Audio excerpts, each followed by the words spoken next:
What do we still not know about Guild Wars 2 Visions of Eternity? The expansion launched in just a few days, and while ArenaNet revealed a ton of information, there are still huge question marks. Things they've never mentioned or deliberately kept secret. And that's exactly what I want to talk about today. What we still don't know, and why that's actually a good thing. I'm Syrma, and before we jump in, special shout out to all my supporters helping me keep the lights on. But now, let's dive right into it. Before we speculate, let's quickly recap what's already confirmed.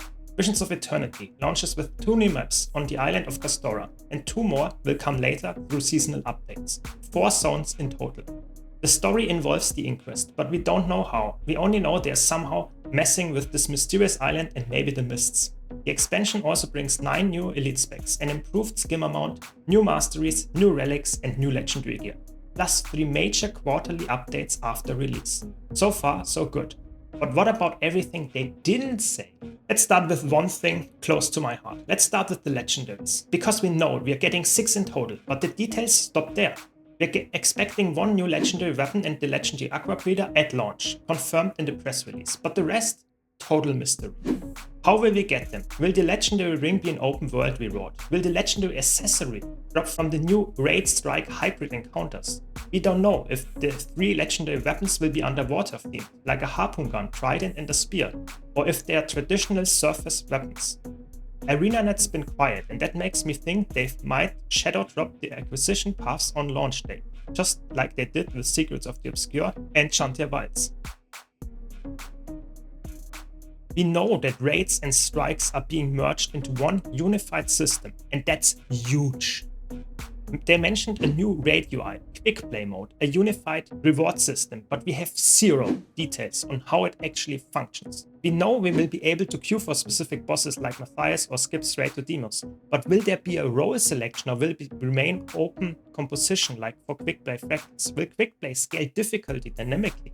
The idea sounds great, but right now it's a black box. I wouldn't be surprised if the first version is simple and then expands with things like role filters or difficulty tiers later on.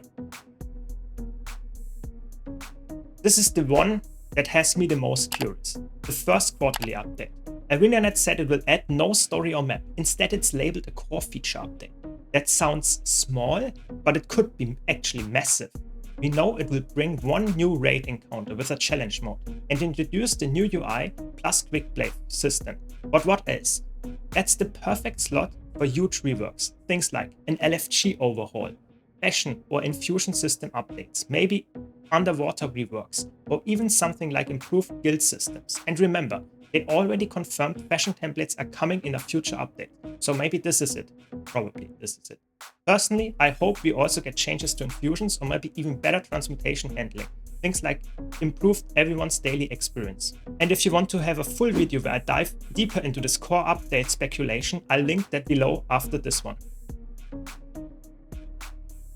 Now here's another piece of the puzzle, the Wizard's Vault. The last few seasons introduced new rewards like the Omni Potion and more mystic coin options, stuff we've never seen before. So what happens next season? Will they add more powerful reward items? Or was it just a one-time experiment? I think we might see rotation-based premium items like infusion skins or relic sets tied to expansion themes, something that keeps long-term players interested beyond just us to Arcane. But right now, we don't know a single confirmed new water reward. And that's kind of wild for something that's become the game's main reward structure. We know some skins, but that's about it. Let's talk about Masteries, because right now only the Skimmer line is confirmed, but every expansion has at least 3 lines, so what are the other 2? My guess is 1 will tie into homesteading, maybe decoration crafting, maybe blueprint sharing, and 1 will be reward based, tied to exploration or quest upgrades or something like that, but we don't know for sure. And if ArenaNet surprises us with a transformative mastery, something like gliding or fishing wars, that could completely change how we explore Castora. I think it's unlikely, but it could happen. We know there will be 2 new raid encounters, 1 in the first update and 1 later, both with challenge modes, and the second one even getting a legendary challenge mode. But we don't know how they will handle difficulty scaling, rewards, or if the legendary challenge mode will tie into legendary crafting components too. Probably not, but who knows. Add to that one the new fractal and 1 new convergence coming in the 3rd update. but zero info on which theme, which enemies, or how they will connect to the expansion story. So if you're not a raider, you will have to wait until that third update to get new instance content, unless they sneak in more fractal reworks or surprise events in between. Next up, we have a mystery that is quite close to my heart again. I'm talking about balance here. Typically with the expansion we get some balance changes. We will see if that will happen this time as well. We have no confirmation on that as far as I know. So will there be a balance patch hitting with the expansion, the old elite specs as well? Or will there be another elite spec patch coming, let's say 3 months from now, 2 months from now, something like that? We have no confirmation about anything regarding a roadmap, balance patches coming up, stuff like that. And I'm really interested to see if there will be big balance changes, reworks to old specs as well. Not only some balance changes to really overpowered and overtuned stuff in the new elite spec set, but maybe also stuff from the old set get some reworks or stuff like that.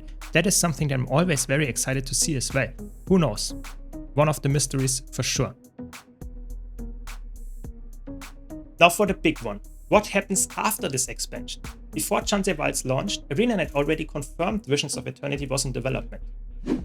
This time, they haven't said a word about what comes next. No teaser, no mention of a 7th expansion, and no long-term roadmap beyond the quarterly updates. So, is this the end of the current expansion model, or are they just holding back an announcement for after the hype cycle? Personally, I think they'll keep the yearly expansion model, but maybe take a bigger leap next time, either towards Guild Wars 3 technology or another engine overhaul. It's all speculation, but the silence makes it very interesting. Let me know your takes in the comments down below. And the last mystery here links directly into the mystery from before. Is Visions of Eternity the last expansion that we get, or is it the new start of a new series of expansions that each will bring new elite specs, maybe new weapons again, something like that? Because Visions of Eternity is, since End of Dragons, the first expansion again that gave us elite specs, and I think this is something very, very transformative for the whole game. So will they continue to do so? Can they even do that with regard to balance and all the other stuff that comes with this really huge chunk of feature that we get with this? Or is that just a one-time thing? I think that's a whole other video topic to debate about.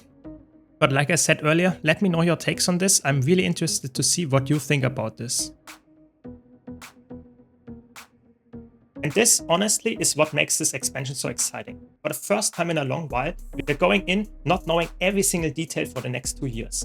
The unknown legendaries, the mysterious mastery, the unannounced features, that's the fun part, because it means there's still room for surprises, and maybe even something huge hidden in the first quarter. If you're as hyped as I am and haven't pre-ordered yet, you can grab Visions of Eternity through my official referral link in the description down below. Same price, but it directly supports the channel.